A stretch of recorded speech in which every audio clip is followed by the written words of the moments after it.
Hey, what's up, viewers? Patrick from Bob vs. Only back in this episode number 2 of Holy Spirit Week and Bob verse of the day. And today's verse comes out of Isaiah 11, verse 2, and it says, "The Spirit of the Lord will rest on him, the Spirit of wisdom and of understanding, the Spirit of counsel and of might, the Spirit of the knowledge and fear of the Lord." And that's what that verse means. And let's get into it. In Matthew 24, verses 1 through 20,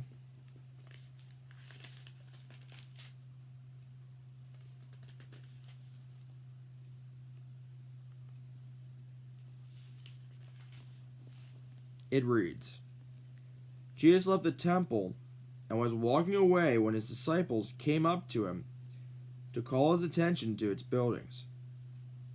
"Do you see all these things?" he asked. "Truly I tell you, not one stone here will be left on another. Everyone will be thrown down." As Jesus was sitting on the Mount of Olives, the disciples came to him privately. "Tell us," they said, "when will this happen? And what will be the sign of your coming and of the end of the age?" Jesus answered, "Watch out that no one deceives you. For many will come in my name, claiming I am the Messiah, and will deceive many. You will hear of wars and rumors of wars, but see to it that you are not alarmed. Such things must happen, but the end is still to come. Nation will rise against nation, and kingdom against kingdom. There will be famines and earthquakes in various places. All these are the beginning of birth pains. Then you will be handed over to be persecuted and put to death, and you will be hated by all nations because of me. At that time, many will turn away from the faith and will betray and hate each other. And many false prophets will appear and deceive many people. Because of the increase of wickedness, the love of most will grow cold. But the one who stands firm to the end will be saved. And this gospel of the kingdom will be preached in the whole world as a testimony to all nations, and then the end will come. So when you see standing in the holy place the abomination that causes desolation, spoken of through the prophet Daniel, let the reader understand. Then let those who are in Judea flee to the mountains. Let no one on the housetop go down to take anything out of the house. Let no one in the field go back to get their cloak.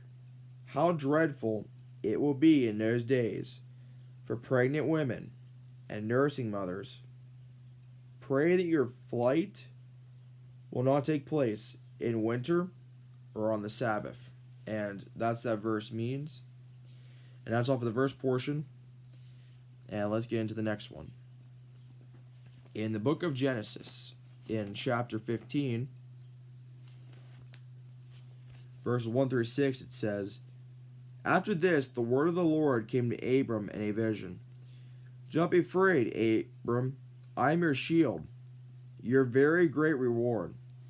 But Abram said, 'Sovereign Lord, what can you give me since I remain childless, and the one who will inherit my estate is Eliezer or Damascus?'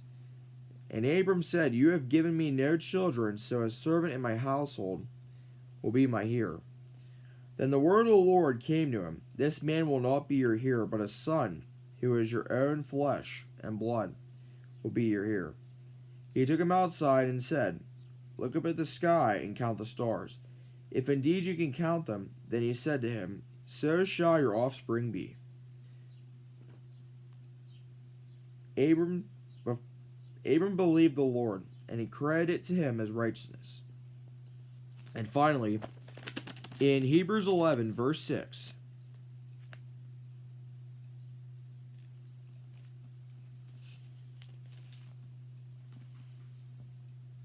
it reads, "And without faith it is impossible to please God, because anyone who comes to him must believe that he exists, and he rewards those who earnestly seek him." And that's all for the verse portion. And the verse to leave you with today